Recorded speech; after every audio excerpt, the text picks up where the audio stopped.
Hi, this is Carl with another Relax, Focus, Succeed video. And today I want to talk about 6 things you need to know about customer service in the real world.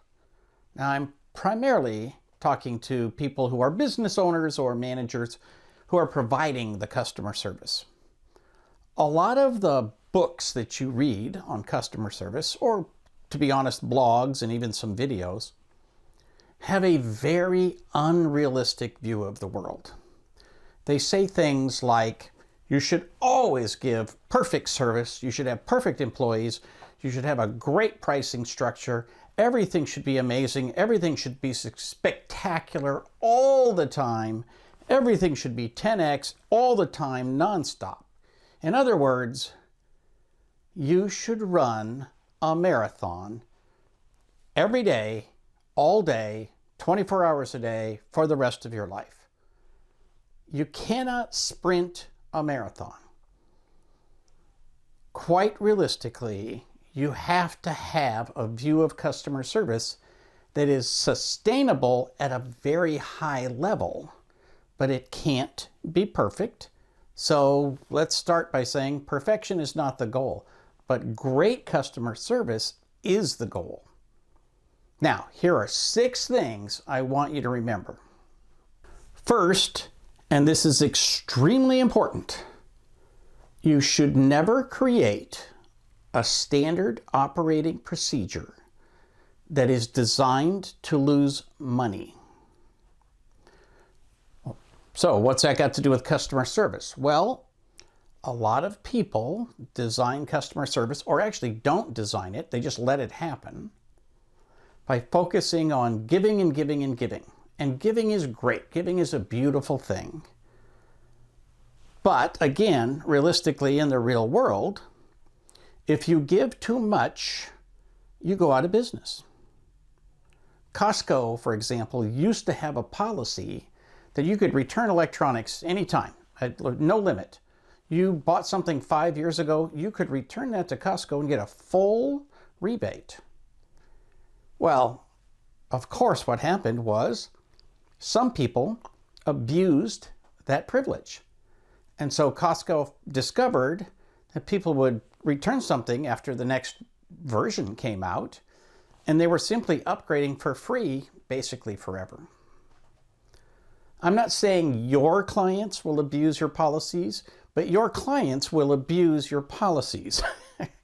Eventually, you get the behavior that you tolerate.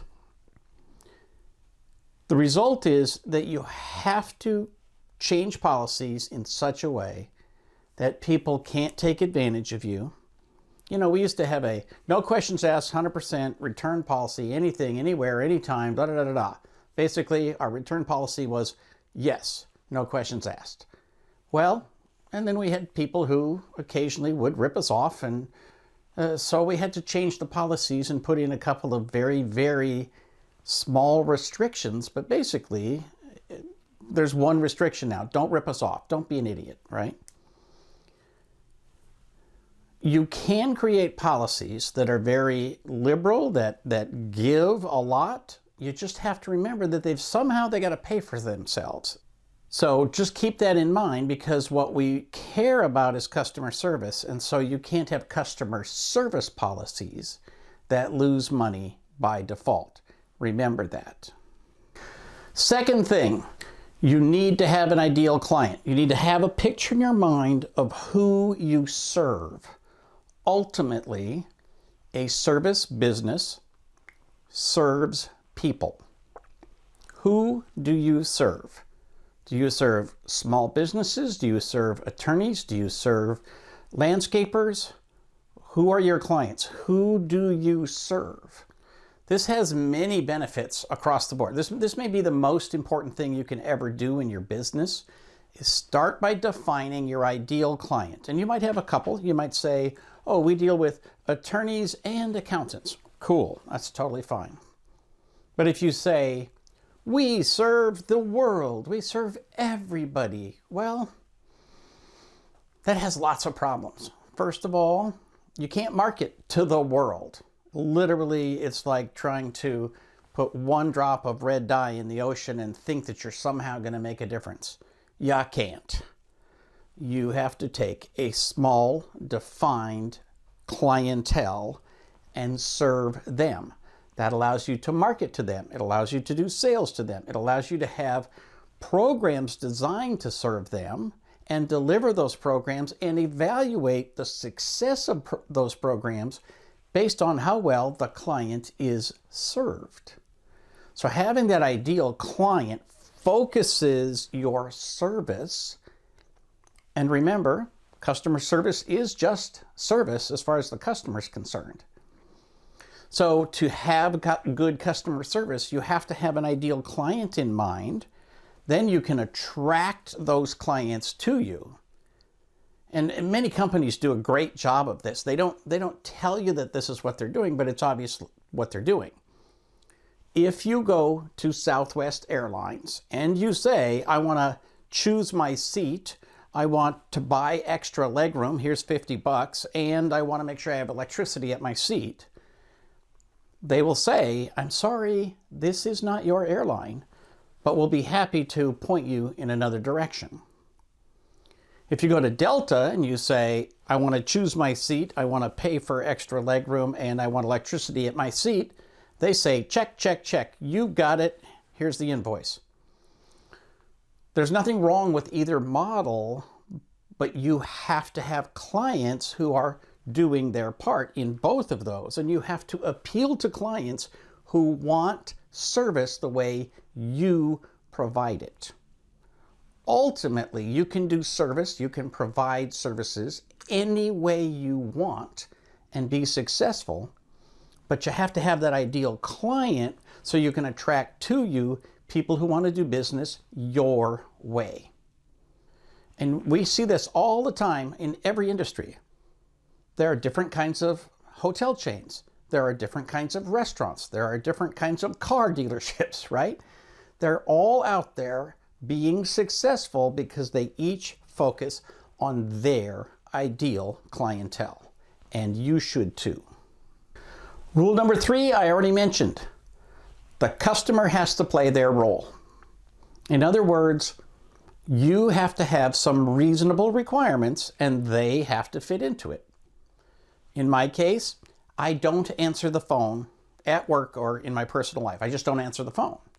So if somebody insists that I have to answer the phone, well, by golly, they're not my client, right? There are people who will only do business with you if you answer the phone on the first ring. That's cool. They're your client. They might be your client. They're not my client. And that's totally okay. Google also doesn't answer the phone. Facebook doesn't answer the phone. They do just fine. They have no shortage of dollars heading their way. So don't worry about old rules that somebody made up 50 or 100, or in this case, 150 years ago. You don't have to answer the phone if you don't want to, but you have to attract to you clients who are willing to do their part. If a client is willing to do business by email or by web forms, then we can get along just fine. That's my business. You have to decide what the rules are for your business. We also require that all services be paid in advance. Clients who are unwilling to do that, who insist on having terms, they're somebody else's client. So what are your rules? What are the lines that you draw where clients have to play their part? You know, clients can abuse the phones if you have a phone policy that allows them to do that. Clients can also be unreasonable or even abusive with your employees. Is that something that you allow? If you have a one-strike policy, tell your clients, hey, if you abuse my employees, you have to go away. That helps your employees see that you care more about them. It also demonstrates to everybody you will not tolerate that kind of behavior. So there are rules that customers have to play if they want to do business a certain way. You give up some things shopping at Amazon rather than Walmart or Target. You give up some things when you shop at Target versus Amazon or Walmart. right? You give up some things when you shop at Walmart rather than Target or Amazon. Ultimately, how you do business and the way you do business represents some kind of trade-offs between service and some kind of payment. All good service costs money. In fact, bad service costs money too, but particularly good service costs a particularly large amount of money. So how will you save money by eliminating some things that you do in the name of better customer service overall? Sometimes we have clients who don't want to fill out forms, or they don't want to return something, or we give them information and they never get back to us. At some point, that's not going to be successful. Customers must play their role, and you should write down what you expect from your customers. At a minimum, you expect them to pay their bill, you expect them to pay it on time. Do you expect a prepayment? Do you expect them to use a particular portal or service tool for entering tickets or requests? Do you ask them to fill out a form? What do you do so that your clients know the role you expect them to play? And once again, this all goes back to picking your ideal client, because you want to draw to you people who want to do business a specific way. Number 4, we've led up to this a little bit, but you have to decide where you're going to be less good in the service of good service. I mentioned Southwest Airlines. They don't serve food. Period. They don't serve food. So you can't get on a Southwest Airlines jet and say, I want to buy food. They'll say, sorry, there's no food for sale. And then you can't get huffy about it because it's just literally not an option. You cannot buy food on their airline. You can bring food with you, but you can't buy it there. So no matter how much you yell and scream and cry about it, you can't do it. Now, the whole thing about having a defined clientele, drawing them in, letting them know what's required of them, it all comes together in this policy. And Southwest saves millions, hundreds of millions of dollars by not having an entire food infrastructure attached to their airline. So what do you do in your company to give particularly good service? And what do you not do because it would cost you too much money? You need to be very conscious of this. Again, we started by talking about books that you read on customer service that think that you can do everything perfectly. You simply cannot. You cannot run. You can't sprint that marathon every day of your life. So where do you draw the line? And again, be very intentional. Write down the things you do and the things you don't do, and make sure that your clients know the line. And this might be, for example, the line between what's covered and what's not covered in a service contract.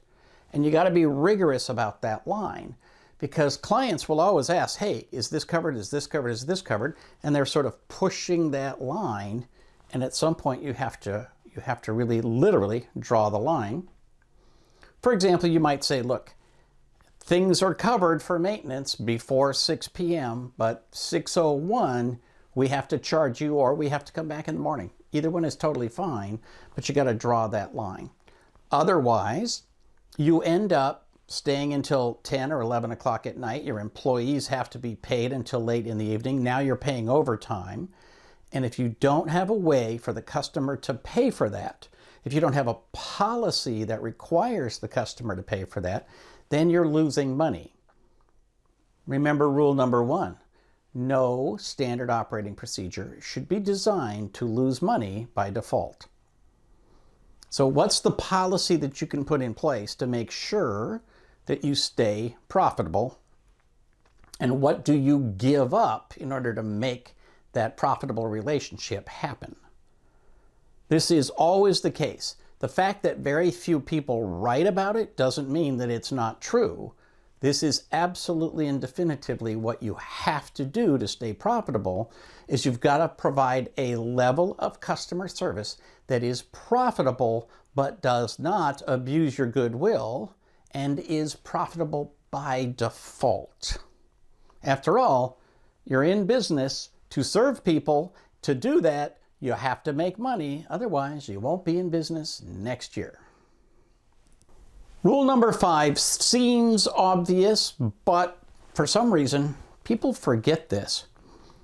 Customer service is a journey. My theme for the last couple of years has been all about you can't step into the same river twice. You're not the same person, and it's not the same river. That quote from Heraclitus is key to understanding customer service. You cannot define customer service, wrap it in plastic, and then do the exact same thing forever and ever and ever. Your products will change, your employees will change, your customers will change, what they expect will change, the technology will change, on and on and on. I wouldn't say exactly that everything changes all the time, but lots of stuff changes all the time, and everything changes eventually. So the customer service that you gave 10 years ago, 20 years ago, has to have evolved.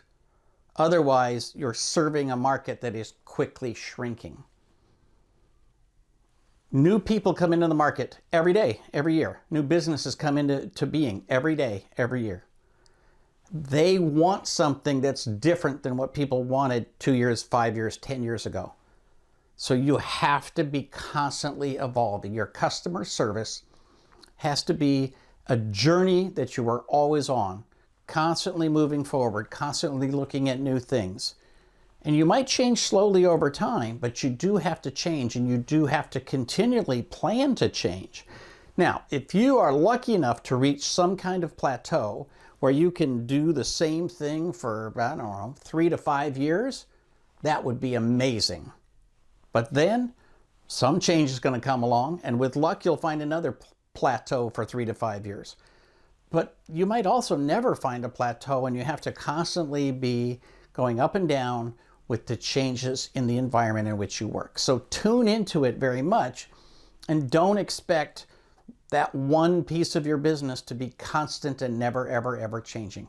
It has to change all the time.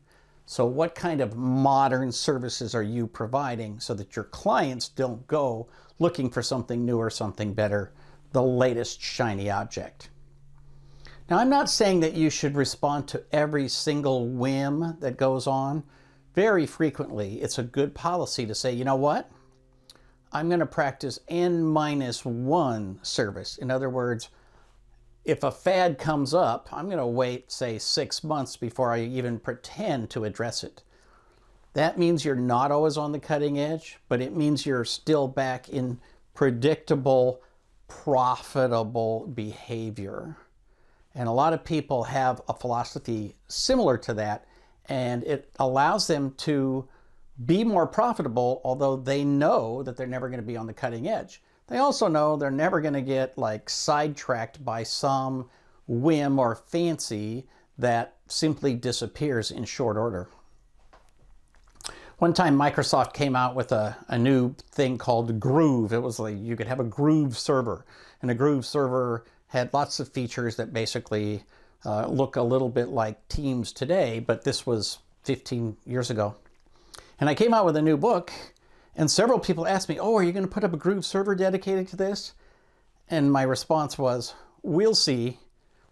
Ask me in 6 months and see how many people are still using a Groove server from Microsoft.